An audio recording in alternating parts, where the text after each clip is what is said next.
तो फ्रेंड, आज हम बात करेंगे 5 टन ईओटी क्रेन की। ठीक है, तो आप यहाँ पर डिस्प्ले में देख सकते हैं कि 5 टन ईओटी क्रेन की इलेक्ट्रिकल पैनल आपको देखने को मिलेगी। पैनल में क्या क्या चीज़ लगी हुई है तो आप देख सकते हैं कि 1 2 3 वीएफडी लगी है, जो कि वो स्नाइडर एटीवी सीरीज़ की वीएफडी है। तीनों वीएफडी के साथ साथ लाइन चौक भी आपको देखने को मिल जाएगा। ठीक है, तीनों वीएफडी का सेपरेट लाइन चौक आपको देखने को मिल जाएगा। ये सेक्शन पूरा क्लियर। वीएफडी को पावर मिलने के लिए हमने यहाँ पर एक तो पहले ब्रेकर लगाया है। 3 फेज सप्लाई यहाँ पर ब्रेकर में जाएगी एमसीबी में। ठीक है, एमसीबी में से कॉन्ट्रैक्टर में जाएगी, कॉन्ट्रैक्टर में से सीधी तीनों वीएफडी को सप्लाई मिल जाएगी। और आपको बीच में एक छोटा सा एमसीबी देखने को मिलेगा जो कि 2 पोल का है, वो कंट्रोल सप्लाई के लिए है। ठीक है, और मेन सप्लाई पहले तो 3 पोल की जो एमसीबी है उसमें जाएगी, जो कि यहाँ पर टीबी है वहीं से जाएगी। मैं आपको टीबी का कनेक्शन मैं आपको जूम करके दिखाऊंगा बाद में। पहले मेन चीज़ समझ लेते हैं। पहले तो 3 पोल का जो एमसीबी है वहीं से सप्लाई जाएगी। कहाँ? कॉन्ट्रैक्टर में। कॉन्ट्रैक्टर जैसे ही चालू होगा अपना मेन कॉन्ट्रैक्टर, तो वीएफडी में सप्लाई चली जाएगी। ओके, और मेन बात कि ये जो 2 पोल की एमसीबी है वहीं से सप्लाई जाती है अपनी ये ट्रांसफार्मर में। ट्रांसफार्मर 110 वोल्टेज बनाता है, 415 वोल्टेज में से 110 वोल्टेज बनाता है। 110 वोल्टेज बनाता है, उसका कारण ये है कि ये जो अपना कंट्रोल सर्किट है, पूरी रिले और कॉन्टैक्टर, वो सारे 110 वोल्टेज पे काम करेंगे।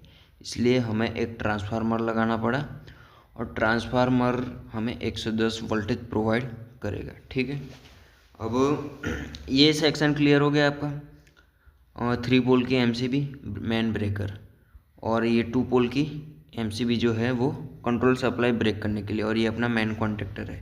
मेन कॉन्ट्रैक्टर अपन जब चालू करेंगे तो तीनों वीएफडी में सप्लाई मिल जाएगी। ओके, अब बात करते हैं हम ये जो सीटी एलटी और होस्टिंग की जो सर्किट है उसकी बात करते हैं। तो उसकी बात करने के लिए मैं पहले इमेज को थोड़ा बड़ा कर देता हूँ। तो ये लो, हमने जो सीटी एलटी और होस्ट की जो सर्किट थी उसको थोड़ा मैंने जूम करके बड़ा कर दिया है। ठीक है, अब आप यहाँ पर देखेंगे कि 3 रीले लगी हुई है। ठीक है, और एक कॉन्टैक्टर भी आपको देखने को मिल जाएगा। आप यहाँ पर देख सकते हैं 1 2 3 रीले हैं सब में, और एक कॉन्टैक्टर।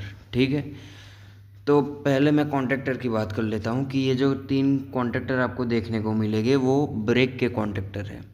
ठीक है, मतलब कि एक सीटी का ब्रेक का कॉन्टैक्टर हो गया, एक एलटी का और एक होस्टिंग का। आप यहाँ पर लिखा हुआ है, आप देख सकते हैं सीटी एलटी और होस्टिंग। ठीक है, पूरा क्लियर लिखा हुआ है, पैनल एकदम साफ है। और नीचे टीबी की बात करें तो टीबी में भी आप क्या क्या कहाँ कौन सा क्या वायरिंग होगा उसका भी हमने यहाँ पर लिखा हुआ है, ये आप देख लीजिए। मैं बात करता हूँ कि ये जो 3 रिले है वो 3 क्यों लगाई है।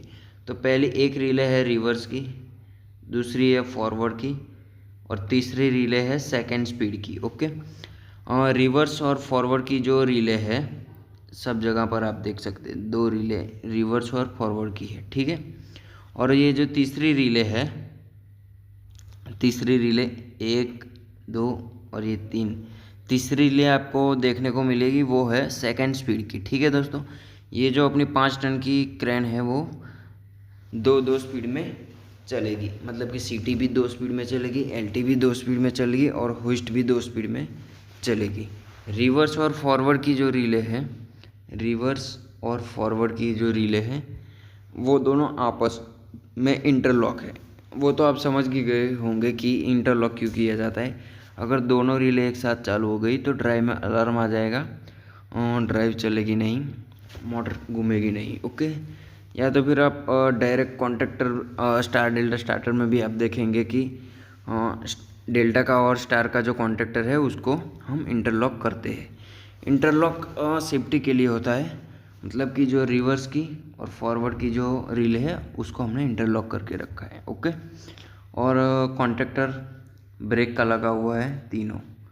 और अब बात करें टीवी के कनेक्शन की, तो आप यहाँ पर देख सकते हैं। पहला तो ये 4 टीबी है, ये मेन सप्लाई पैनल में आएगा, RYB और न्यूट्रल। ठीक है, यहाँ पर देख सकते हैं लिखा हुआ है क्लियर मेन सप्लाई, देख लीजिए। और ये जो टर्मिनल है वो कंट्रोल के लिए है, मतलब कंट्रोल के लिए हम सप्लाई ले जाएंगे रेडियो रिमोट कंट्रोल में या तो फिर पेंडेंट में, किसी भी जगह।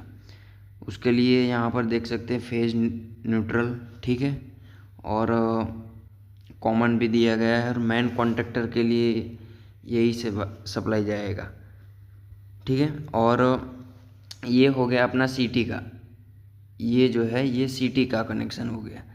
CT की मोटर में ले जाने के लिए यहाँ पर आप देख सकते हैं RYB न्यूट्रल है। और ये हो गया अपना कंट्रोल का, CT के कंट्रोल का रिवर्स फॉरवर्ड की जो ये रिले और ब्रेक का कॉन्टेक्टर, उसको सप्लाई हम यहाँ से देंगे, ठीक है। LT में भी आप देख सकते हैं कि ये मोटर में जाएगा और ये कंट्रोल में जाएगा, ये मोटर में जाएगा, ये कंट्रोल का हो गया। ओके। और मोटर के साथ साथ आप देख सकते हैं कि ब्रेक के लिए भी 3 फेज सप्लाई यहाँ पर दे दिया गया है। वो कहाँ से आ रहा है? इस कॉन्टेक्टर से आ रहा है। ओके। और ये सप्लाई कहाँ से आ रहा है? जो मोटर में जाएगा वो ड्राइव से आ रहा है। तो पैनल पूरी क्लियर है, पूरी फुल पैनल मैं आपको दिखाता हूँ। देख लीजिए, ये पूरी पैनल आपने पहले भी देखी थी, क्लियर है पूरी पैनल एकदम सिंपल बनाई हुई है और पैनल एकदम क्लियर है, ठीक है। ये अपनी 5 टन की EOT क्रेन की इलेक्ट्रिकल पैनल है। अगर कोई डाउट रह गया हो तो कमेंट सेक्शन में बता दीजिए, आपको उसका आंसर ज़रूर मिल जाएगा।